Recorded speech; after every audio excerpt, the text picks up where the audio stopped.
When people think about cold weather survival in World War II, they picture white camouflage, snow trenches, and canvas tents flapping in the wind. What rarely gets discussed is the quiet material innovation that kept thousands of soldiers alive in environments where tarps would have failed completely. Long before modern synthetic membranes, Allied and Axis forces alike relied on dense fibre sheets engineered not to repel snow, but to control it.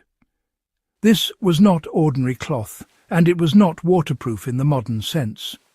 Yet it blocked wind, resisted snow build-up, and retained warmth in ways that plastic tarps still struggle to match today. Why tarps fail in snow while fibre sheets succeed? Plastic tarps repel water, but they trap condensation. In freezing conditions, that trapped moisture turns into ice, stiffens the material, and pulls heat away from anything beneath it. WWII engineers learned quickly that survival was not about total waterproofing, but about breathability combined with density. The fibre sheets used during the war allowed water vapour to escape while stopping snow and wind from penetrating. Snow would settle on the surface, compact, and form an insulating layer rather than melting through and refreezing inside. So, what this World War II fibre sheet was actually made of is, well, pretty interesting. These sheets were typically crafted from heavy wool felt, wool blend canvas, or sometimes compressed cellulose fibre mats that were treated with oils, waxes, or even lanolin. Wool was especially prized because, its fibres retain insulating properties even when they're damp. In some cases, recycled textile fibres were mechanically compressed into thick mats, creating a semi-rigid sheet that could be cut, stitched, or even layered. This material was used for things like tent liners, snow cave doors, windbreaks, vehicle covers, and, well, even field-expedient sleeping shelters. Now, the remarkable thing about this material was that it could block snow without actually sealing it out. The real secret, you see, was in airflow control rather than waterproofing. The dense weave of the fabric slowed the wind to a crawl, which, in turn, prevented drifting snow from being driven through any gaps. At the same time, body heat escaping through the fabric would gently warm the outer layer of snow, encouraging it to sinter together rather than melt. This process created a natural snow shell, acting much like an igloo wall.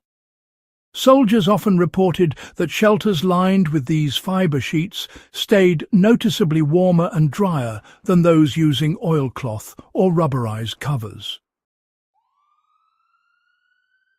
So, where was this method actually used in real wartime conditions?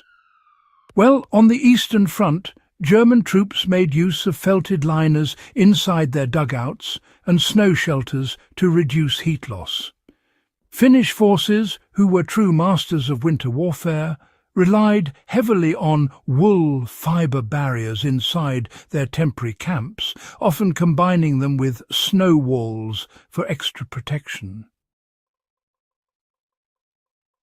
Allied troops stationed in mountainous regions took a similar approach, using layered wool sheets inside their tents to prevent frost build-up on the interior walls. In each case, the material worked with the snow, rather than against it. Let's walk through, how soldiers actually deployed these sheets, step by step. First, they'd build a basic wind structure using snow blocks, earth berms, or sometimes timber frames. Then the fibre sheet was hung loosely, not stretched tight, which created a bit of an air gap between the sheet and the outer wall. This air gap, well, it acted as insulation. Snow was allowed to just accumulate naturally on the outside. Inside, even a small heat source, or sometimes just body heat, would gradually stabilize the temperature. Moisture could pass outward through the fibers instead of freezing up on the interior surface. So, why did this approach outperform, modern emergency shelters? Well, many modern shelters rely on reflective plastic or mylar. These materials do reflect heat, but they don't offer any breathability. In prolonged cold conditions, condensation can actually become deadly. WWII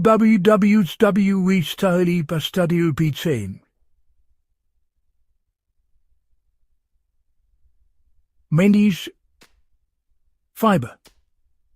Sheets avoided this problem entirely. They were heavy, yes, but durable, repairable and reliable. A torn wool sheet could be stitched, patched or layered. How this knowledge applies directly to modern survival and off-grid living. If you are preparing for winter camping, backcountry shelters or emergency preparedness, the lesson is simple. Replace or supplement tarps with dense natural fiber layers. Wool blankets, felted mats, moving blankets made from recycled fibers or heavy canvas can all replicate this WWII approach. Hang them with slack, not tension. Allow snow to build up outside. Do not fight condensation. Manage it. So, let's look at a few practical examples that honestly still work today. For instance, a wool blanket hung behind a snow wall creates a warmer sleeping alcove than a tarp ever will. And, a canvas sheet layered inside a tent dramatically reduces frost build-up.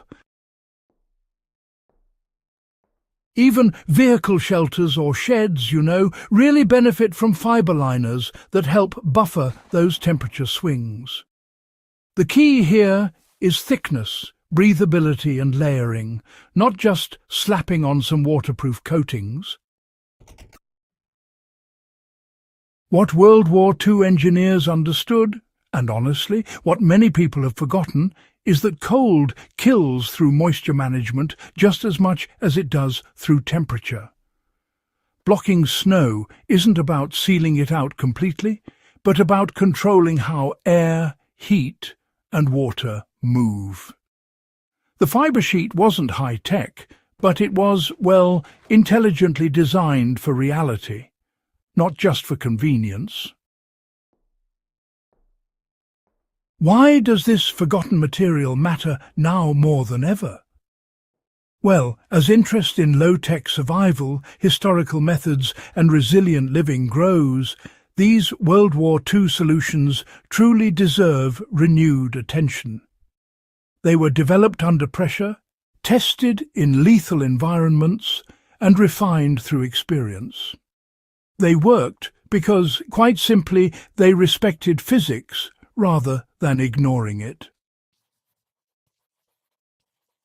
If you value practical history that still holds up in the real world, do consider subscribing to In the Beginning. Share this guide with your fellow history buffs and survival enthusiasts, and help ensure these hard-earned lessons aren't forgotten all over again.